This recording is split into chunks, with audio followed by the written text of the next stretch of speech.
up everybody, it's Lanz MacDonald. Welcome back to another video. Today I want to talk about self-love and how to be happy alone. I don't want the message on this channel to simply be about how to get the guy or everything based around relationships. I also want to make sure that the message being put out is the main focus should be that you want to liberate yourself and focus on yourself. But before we get into this, if you haven't subscribed, get on that and make sure that you give this video a like and comment down below. And make sure to follow me on my Instagram, which is @Lanz MacDonald. Okay, let's get into this. So the first thing that comes to mind for me when we're talking about being happy alone is that relationships are already so glamorized, and I hate that. I hate that there's this idea that if you're not in a relationship, it means that somehow you have failed or that you're undateable. I have heard especially women get down on themselves like, oh, single forever. It's just not the case. There is nothing wrong with being single, and I'm not saying every single person hates their life. But if you are in a position right now where you're single and you're getting down on yourself about it, cut it out. Right off the bat, we need to address the elephant in the room, which is that relationships are not as perfect as they seem. And I'm telling you right now, the tea is that the couples that look the happiest on their Instagrams and things like that, or they post each other the most, are often the ones that are trying to seek validation from their followers and from the outside world to reassure them that they are in a good relationship, that they're couple goals. Relationships are actually so much work if you are taking them seriously. And so that's why if you aren't good with yourself, you're never going to feel secure in that partnership. That's why not everyone is meant to be in a relationship right now, because there's more work that you have to do for yourself. And this isn't meant to be corny at all. I'm not going to be talking about like, oh, you're unique, you're special. It's actual practical advice that I want to give because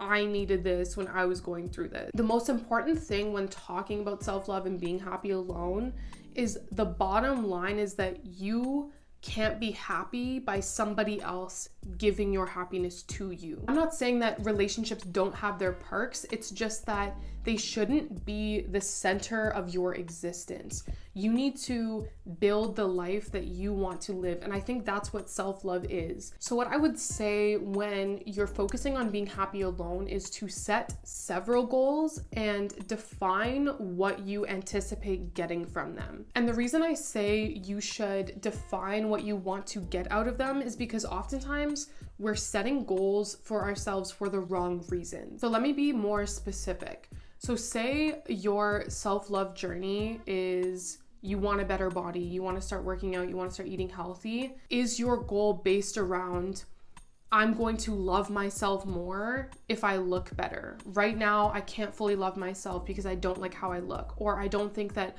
other people are going to love me if I look like this. Then what you're doing is you're setting a goal that is never going to be the thing that actually gets you to a point of being content with who you are. Kind of going with the topic that we're talking about today, it's like, if your goal is to be in a relationship, well, why? It's fine to want to be in a relationship. Obviously, relationships are fun if they're good and healthy, but is it based around you want someone to affirm that you're lovable? Is there parts in your life where you feel like you are lacking that affirmation or you are lacking that love from others, and you're not focusing on being okay with yourself and understanding that it doesn't matter what those people think about me, I'm okay with me? What I always ask myself is, would I date me? Have I built up my portfolio of skills, things that I can offer somebody? You know, I just don't want to be in a dynamic where I feel like I need that person to affirm me. I need them to give me love. I need them to give me happiness, and I'm not offering anything in return. If you're not sure of yourself, you're never going to be able to give yourself to another human being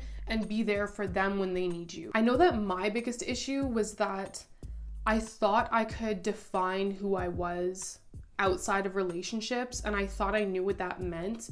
I was always the person that was like, no, I'm super confident in myself. Then the second I was in a relationship, it's like all of that went away. What it really shows is that I didn't know what that meant. I was experiencing this massive cognitive dissonance because what I had defined myself as in my head, what values I thought I had set and the boundaries I thought I had set were not actually being reinforced or acted upon in my life when I was with other people. And so what that shows to me is that I wasn't actually ready for the relationships that I had experienced in the past, or maybe I wouldn't have even been in those relationships if I truly knew what my value was and what that looked like day to day. What I'm trying to say is that self-love and actually knowing how to be happy alone and defining yourself as the human being you are, not the roles and the hats you put on in your day-to-day, being a girlfriend, being a student, being an athlete. Who are you? What are your values? What is your life philosophy? What is the respect that you are going to demand from others?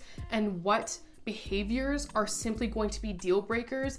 Doesn't matter who it is, doesn't matter how charming they are, you are not going to put up with it. And this doesn't even need to be romantic relationships. It can be platonic. It kind of goes back to the confidence video I had, where it's about being extremely selective of the circle that you keep close to you. You are the company that you keep. So you need to already know who you are so you know who you want to accept into your life. Ultimately, what that leads to is the more you know yourself, the more attractive you are going to be to other people. Self-love is very intentional. It's not something that passively happens in your life where you can just go throughout the world and kind of hope that you end up loving yourself. Instead of focusing your energy outwards, spend time with yourself, learn about yourself, make yourself a priority. I feel like it's so tough in today's generation because we do live in an age with social media where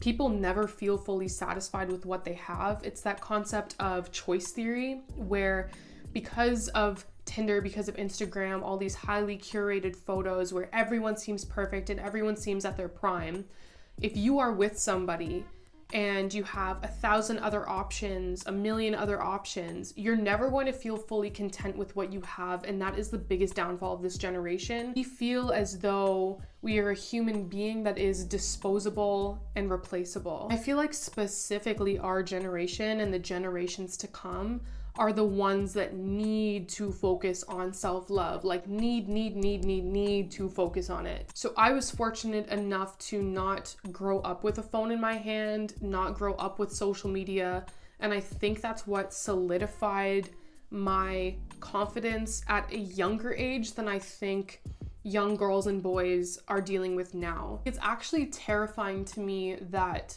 14-year-olds look like they're 21 now. Like we're skipping that crucial period of growth and, you know, being awkward and going through puberty, and we're skipping right to the adult years. And I find everything has sexual undertones now. Those young people believe that that's what's going to define them as being likable people, being desired, instead of just feeling comfortable being you. You don't need to rush those stages in your life. And you know what, let me not rant about this for 1,000 years. Basically, what I want to get through in this video is I really empathize with our generation. I think that the over-sexualization in our music videos, in our music, in social media, just in the media in general, the push to need the Coke bottle body, men feel like they can't open up, they can't be emotional, they don't have outlets. The Instagram models and all this are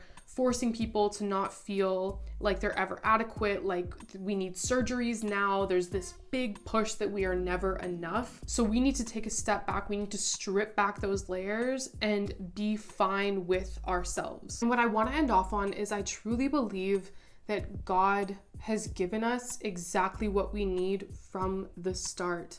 The vessels that we are operating within, the bodies we have, the minds we have, are exactly what we need, and we need to learn how to love them. Define your purpose, define your values, define your goals, work on crafting a life that you dream of, and everything else will follow. I just want to let you guys know, if you are struggling, feel free to reach out or leave a comment for other people to also speak on and help you out with.